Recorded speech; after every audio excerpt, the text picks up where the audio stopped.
शुभ संध्या सभी को। हम पढ़ रहे हैं मध्य प्रदेश के कला और संस्कृति के बारे में। पिछली क्लासेस में मैंने बताया था कि जो मध्य प्रदेश के कला एवं संस्कृति का प्रथम अंग है वो है लोक गायन। हमने विभिन्न क्षेत्रों में प्रचलित, विभिन्न क्षेत्र कौन कौन से, मालवा, बुंदेलखंड, बघेलखंड और निमाड़, इन क्षेत्रों में प्रचलित प्रमुख लोक गायनों का अध्ययन कर लिया था। अब जब लोक गायन होंगे तो लोक गायन अर्थात गानों पर कोई ना कोई नृत्य किया जाएगा। तो जो आज का विषय है वो है मध्य प्रदेश में प्रचलित प्रमुख लोक नृत्यों के बारे में। ठीक है, और आप लोगों का जो सुझाव है कि वीडियोस काफ़ी लंबे हो रहे हैं, तो आपका सुझाव सर्वोपरि सराखों पर। आज का जो वीडियो होगा वो शॉर्ट होगा। चलिए प्रारंभ करते हैं आज की क्लास। ठीक है, मध्य प्रदेश के प्रमुख लोक नृत्यों में सबसे पहला जो क्षेत्र है मालवा का क्षेत्र, और मालवा के क्षेत्र में हम देखेंगे कि जो प्रमुख लोक नृत्य हैं वो कौन कौन से हैं। जो 4 क्षेत्र थे, कला एवं संस्कृति के आधार पर जो वर्गीकरण किया था मध्य प्रदेश का, तो 4 भागों में किया था, मालवा, बघेलखंड, बुंदेलखंड और निमाड़। तो जो पहला है वो है मालवा के क्षेत्र में प्रचलित प्रमुख लोक नृत्य। चलिए इसके लिए सबसे पहले ट्रिक्स देखते हैं, क्योंकि ट्रिक्स का होना आवश्यक है, क्योंकि ये याद रखने के लिए काफ़ी कॉम्प्लिकेटेड होते हैं। तो जो ट्रिक कहती है वो ये कहती है, सबसे पहले ये समझिए कि जो राजवाड़ा है वो कहाँ पर है, मालवा में, इंदौर में। इस कारण से राजवाड़ा से बना मालवा, तो ये हो गया लीडिंग वर्ड।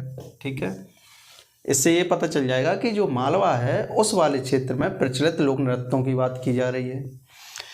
जो ट्रिक है वो ये कहती है कि डंडा अड़ा मटकी में, रजवाड़े रहे फटकी में। काफ़ी इंटरेस्टिंग और रिदमेटिक है ये, तो इसलिए याद भी रखना इसको सरल होगा। डंडा अड़ा मटकी में और रजवाड़ी रहे फटकी में। तो इंदौर तो वैसे ही शहर सबसे खूबसूरत माना जाता है, सबसे स्वच्छ शहर माना जाता है, तो रजवाड़ी रहे हैं वहाँ के जो, वो काफ़ी फटकी में रहे। फटकी मतलब काफ़ी गर्व से रहे हैं, फटकी में, अपनी में जो रहते हैं उन्हें बोला जाता है फटकी में। ठीक है, तो सबसे पहला जो है वो है डंडा, डंडा नाच। दूसरा है अड़ा से हुआ आड़ा और खड़ा, तो दूसरा हो गया लोकनृत्य।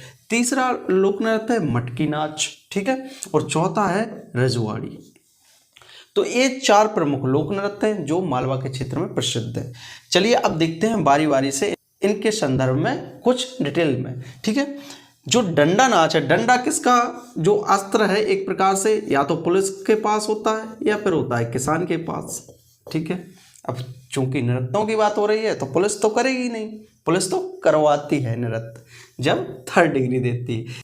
तो जो किसान है उनके लिए डंडा महत्वपूर्ण है।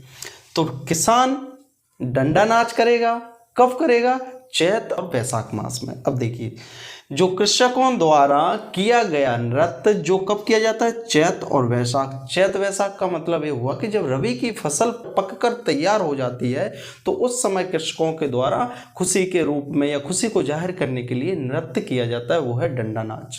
ठीक है, डंडा से याद रखिएगा कृषक, किसान। दूसरा है वो है आड़ा खड़ा, यह झुककर कहरवा ताल। ताल होते हैं, जब आप ढोलक सीखते हैं, कभी ढोल बजाना सीखते हैं, तो उसके लिए विशेष तालें होती हैं, जिसमें कहरवा या जिन्हें राग भी बोला जाता है, तो कहरवा राग, दादर राग, कहरवा, ता तिन तिन धा, ता तिन तिन धा, इस तरह से जो तालें बजती हैं ढोलक पर, उनमें कहरवा ताल पर किया जाने वाला ढोलक की छाप पर महिला प्रधान नृत्य कौन सा, आड़ा खड़ा। तो आड़ा अर्थात झुका हुआ, तो इसलिए याद रखना, झुककर कहरवा ताल पर ढोलक की छाप पर महिला प्रधान नृत्य कौन सा है, आड़ा खड़ा। ठीक है, दूसरा हो गया। 3rd है मटकी। तो मटकी, अब देखिए मटकी विशेष रूप से स्थानीय लोग ढोलक को बोलते हैं। ढोल को स्थानीय लोग अर्थात मालवा क्षेत्र के लोग ढोल को मटकी बोलते हैं, और इस नृत्य को, किसको, मटकी को प्रारंभ करने वाली जो महिला होती है उसको कहा जाता है झेला। यह प्रश्न आ चुका है, ठीक है, इसलिए ध्यान रखिएगा। जो मटकी नृत्य है, ये आ चुका है कि मटकी नृत्य किस क्षेत्र में प्रचलित लोक नृत्य है, तो कहाँ पर, मालवा के क्षेत्र में। तो मटकी नृत्य में एक महिला होती है, या हम कहें कि ये महिला प्रधान नृत्य है, चाहे आड़ा खड़ा हो चाहे मटकी नृत्य हो, तो दोनों महिला प्रधान नृत्य हैं।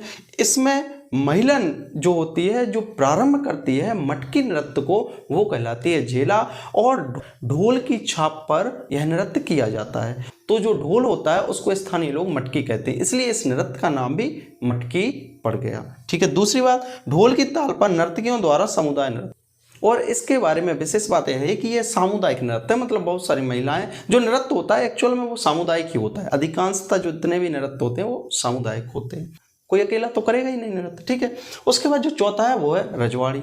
रजवाड़ी से अर्थात जो रजवाड़ा अर्थात मालवा, ठीक है।